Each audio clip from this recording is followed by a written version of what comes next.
शर्मिला, आपसे ये सवाल होगा, परसिस्टेंट के स्टॉक्स हैं इनके पास और सीईएससी भी इन्होंने लिया हुआ है और दोनों ही शेयरों पर लॉन्ग टर्म व्यू है इनका, क्या राय देंगे आप परसिस्टेंट सिस्टम और सीईएससी में? परसिस्टेंट में तो पॉजिटिव राय है। It's a stock I like. I think अगर आप मिड कैप आईटी स्टॉक्स देखें तो सब स्टॉक्स मुझे पसंद नहीं है, क्योंकि जो पहले लॉजिक रहता था कि एक वैल्यूएशन कैचअप होगा मिड कैप्स का लार्ज कैप्स के साथ, लेकिन अब हम देख रहे हैं कि काफ़ी मिड कैप जो स्टॉक्स है वो लार्ज कैप से ज़्यादा महंगे हो गए। तो उस लिहाज से मुझे एक्चुअली लार्ज कैप ज़्यादा पसंद है IT at this point in time, लेकिन 3-4 स्टॉक है मिड कैप में आईटी में जो पसंद आते हैं और उनमें एक परसिस्टेंट है, तो इसमें ज़रूर बने रहे। वेयर सीईएससी इज कंसर्न्ड बहुत ज़्यादा एक्चुअली पॉजिटिव राय नहीं है, लेकिन आई थिंक फिलहाल के लेवल्स पे वो बने रह सकते हैं। ठीक है, तो लॉन्ग टर्म व्यू है, बने रहने की राय आपको दी जा रही है, बीच बीच में रिव्यू भी करते रहिए दोनों ही पोजीशंस को। अगला सवाल हमें सौभाग्यदीप जी ने पूछा है ट्विटर पर और टाटा कॉफी पर इनका सवाल है। इन्होंने ट्रेडिंग पोजीशन लेके रखी है और आज हम देख रहे हैं चाय और कॉफी शेयरों में अच्छी तेजी भी बनी हुई है। टाटा कॉफी भी आज मजबूती के साथ कारोबार कर रहा है, करीब 4.5% ऊपर आज ये तेजी दिखा रहा है और इनकी जो खरीदारी है ये 98 के लेवल्स पर इन्होंने लिया हुआ है। हल्का नुकसान हो रहा है, लेकिन आज के जो लेवल्स ये देख रहे हैं 101 के लेवल्स ये वॉच कर रहे हैं। सिमी, आप राय दीजिए, टाटा कॉफी के चार्ट्स कैसे लग रहे हैं? ट्रेडिंग व्यू ही है, अगला लेवल आप क्या देख रही है? जी बिल्कुल होल्ड करने का राय होगा मेरी तरफ से, क्योंकि स्टॉक में रिकवरी का सिग्नल है और अच्छा बाउंस बैक आज दिखाया है स्टॉक का। 93, 94 के ऊपर मेंटेन कर रहा है, मतलब उनका जो नज़रिया है सिर्फ 100, 101 का, वो तो उनको बहुत जल्दी मिलने वाला है। मुझे लगता है कि 100, 101 के आसपास इसका एक रेजिस्टेंस भी है, वही पहला पड़ाव है। वो रेंज अगर क्रॉस हो जाएगा और स्टॉक अगर उसके ऊपर 2-3 ट्रेडिंग सेशन क्लोज कर पाता है तो धीरे धीरे इसका जो सेंटिमेंट है और अच्छा बनते जाएगा। तो मेरे ख्याल से आपको यहाँ पे होल्ड करना चाहिए। स्टॉप लॉस अगर आपको फॉलो करना है तो 91 के नीचे, जो कल का लो था 91.60, उसी के नीचे स्टॉप लॉस लगाइए और मुझे लगता है कि आपको मिनिमम 100, 101 का लेवल तो देखने को मिलना ही चाहिए। उसके बाद ये धीरे धीरे 110, 115 के ओर भी जा सकता है अगर 101, 102 का लेवल डिसाइसिवली क्रॉस हो जाता है। फिलहाल होल्ड कीजिए 91 आपका स्टॉप लॉस। ठीक है, तो होल्ड करिए, लेकिन 91 के स्टॉप लॉस के साथ बने रहने की राय आपको दी जा रही है। अभी इंट्राडे में भी और भी अच्छे मूवमेंट्स देखने की उम्मीद है टाटा कॉफी में। 90 के स्टॉप लॉस के साथ बने रहिए और टारगेट 101, 110 जो आप देख भी रहे हैं, चाह रहे हैं इस स्टॉक में, वो भी स्टॉक में देखने को मिलेंगे। आगे बढ़ते हैं। अमित रॉय जी का सवाल हमें आया है जेट एयरवेज पर। 80 शेयर्स हैं, 255 की खरीद है, इस पे तो टेक्निकल और फंडा दोनों ही व्यू लेना जरूरी होगा।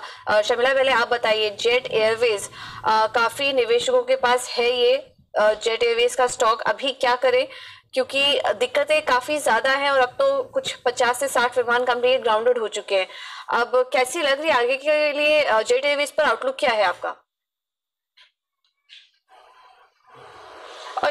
यहाँ पे ना आई थिंक कंसर्न्स दोनों तरफ है, यानी इन द सेंस कि एक पूरे सेक्टर के भी कंसर्न्स है, जिस तरह से आंकड़े आ रहे हैं एविएशन के, उसके साथ साथ जिस तरह से क्रूड के प्राइसेस बढ़ रहे हैं। तो आई थिंक कोई भी एविएशन स्टॉक के लिए ये जो फिलहाल का माहौल है वो बहुत अच्छा नहीं है, बिकॉज जो उनका सबसे बड़ा कॉस्ट फैक्टर है क्रूड, वहाँ पे प्राइसेस इंक्रीज हो रही है और जहाँ वो their seat selling and their capacity to increase their passenger share, वो एक्चुअली कहीं ना कहीं स्टैग्नेट हुआ है। So there is no growth coming from that aspect as well. उसके साथ साथ जेट के तो इश्यूज अपने है ही, they been trying to raise funds और वो भी कहीं ना कहीं रोड ब्लॉक हिट करते किया है उसने। Etihad sort of head off on his decision.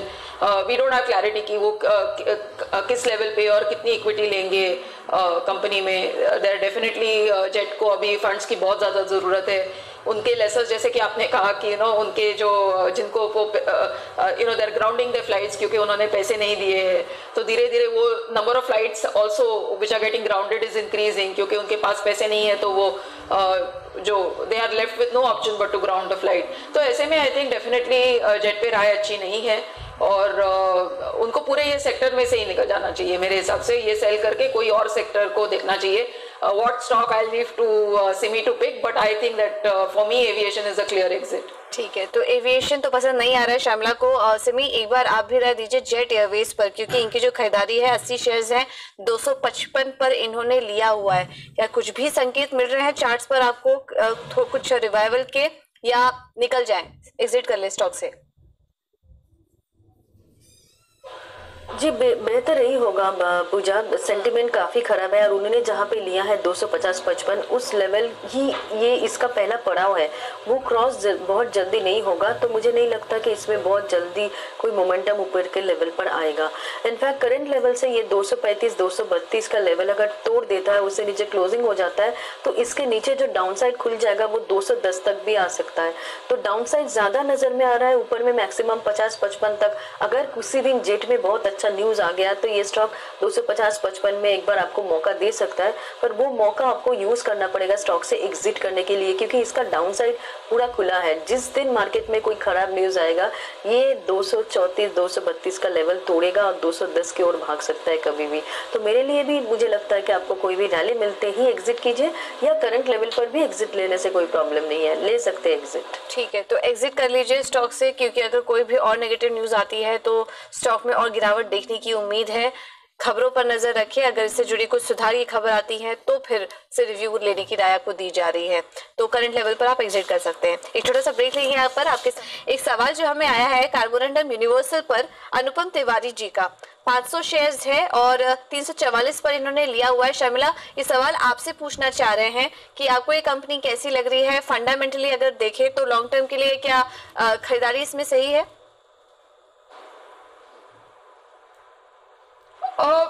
I think if I'm not mistaken, Carborundum Universal is that abrasives company, right? जो abrasives बनाती है। जी जी।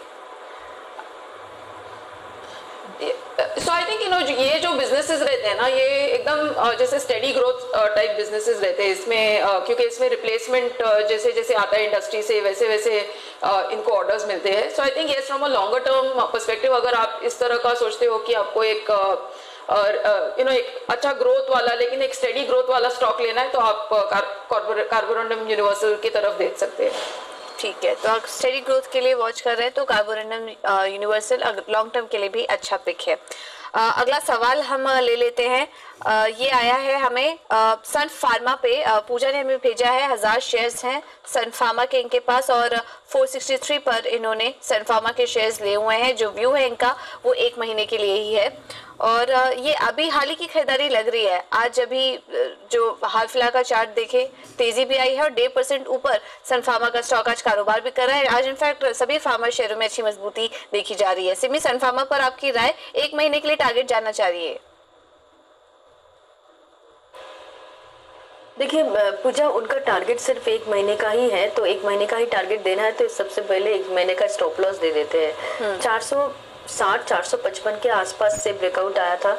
मुझे लगता है कि वापस से वही रेंज जिसके लिए सपोर्ट का काम कर सकता है।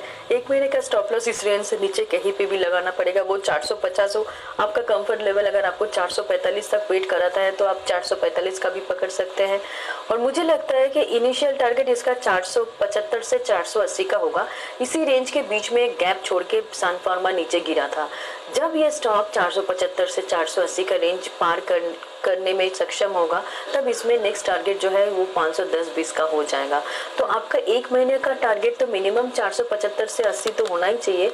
और उसके बाद अगर 480 के ऊपर अगर क्लोजिंग हो जाता है, सेटलमेंट का क्लोजिंग भी अगर 480 के ऊपर हो जाता है सन फार्मा का, तो आप अपना पोजीशन को आगे बढ़ाइए नेक्स्ट महीने के लिए। मुझे लगता है कि आपको 510-20 का रेंज भी देखने को मिलना चाहिए। ठीक है, तो होल्ड करके रखिए, स्टॉप लॉस जरूर लगाइए 450 का। और टारगेट जो ये देख रही हैं 520-510 के लेवल से स्टॉक में देखने की उम्मीद है, लेकिन स्टॉप लॉस जरूर लगाइए। अगला सवाल हमें राजू का आया है और ये सवाल ट्विटर पर ही हमें पूछा गया है। टाटा केमिकल्स 50 शेयर्स हैं, 586 पर इन्होंने ये शेयर लिया हुआ है। इसमें आपसे ही राय होगी क्योंकि नजरिया इनका शॉर्ट टर्म का ही है टाटा केमिकल्स पर। शॉर्ट टर्म में थोड़ा बहुत मोमेंटम स्टॉक में आ गया है तो इसलिए मैं उनको होल्ड करने का ही सलाह दे रही हूँ। पर जो भी है एक रेंज आप देख लीजिए, वही इसका रेजिस्टेंस का काम कर रहा है। 595 से 605। जब तक ये रेंज क्रॉस नहीं होगा टेक्निकली फ्रेश ब्रेकआउट नहीं देखने को मिलेगा। थोड़ा बहुत रिकवरी लोअर लेवल से देखने को मिला कि अच्छा फॉर्मेशन के साथ सब स्टॉक चल रहा है, पर करंट लेवल से मुझे लगता है कि आपको सपोर्ट ही पहले वॉच करना है। 570 के आसपास स्टॉक है और 570 565 के नीचे वापस से चला जाएगा तो स्टॉक शायद वापस से वीक हो सकता है। तो 565 के नीचे आपको वेट करने का जरूरत नहीं है। आपका अगर नजरिया छोटे अवधि का ही है और आपका टारगेट 590 से 605 तक ही है, क्योंकि वही इसका शॉर्ट टर्म का मेजर रेजिस्टेंस एरिया है। वो क्रॉस हो जाएगा तो आपको अच्छा मुनाफा मिल सकता है। ऑलराइट, तो ये राइट टाटा केमिकल्स पर आपको दे दी गई है। 565 के स्टॉप लॉस के साथ आप होल्ड कर सकती हैं टाटा केमिकल्स के शेयर को। अगला सवाल भी ले लेते हैं। ये हमें व्हाट्सएप पर पूछा है उत्तराखंड से समीर ने, और इनका सवाल है चंबल फर्टिलाइजर्स पर। 100 शेयर्स हैं, 170 के आसपास की इनकी खरीद है चंबल फर्टिलाइजर्स में। 164 के आसपास आज ये स्टॉक कारोबार कर रहा है, हल्का नुकसान इनको हो रहा है और आज 1.5% नीचे भी है ये शेयर। शर्मिला, चंबल फर्टिलाइजर्स पर राय? वेरी ऑनेस्टली आई थिंक कि अगर आपको फर्टिलाइजर स्पेस में कुछ लेना है तो आपको ऐसे स्टॉक्स ढूंढने चाहिए जहां पर उनके रेवेन्यू का एक्सपोर्ट का कंपोनेंट ज़्यादा बड़ा है, क्योंकि I think on the domestic front थोड़ा म्यूटेड परफॉर्मेंस रहा है और प्राइसेस भी म्यूटेड रहे हैं। तो इसके चलते आई प्रेफर यूनाइटेड फॉस्फोरस और PI Industries to Chambal Fertilisers. तो मेरी राय यही रहेगी कि he should shift to a UPL और टू अ पीआई इंडस्ट्रीज।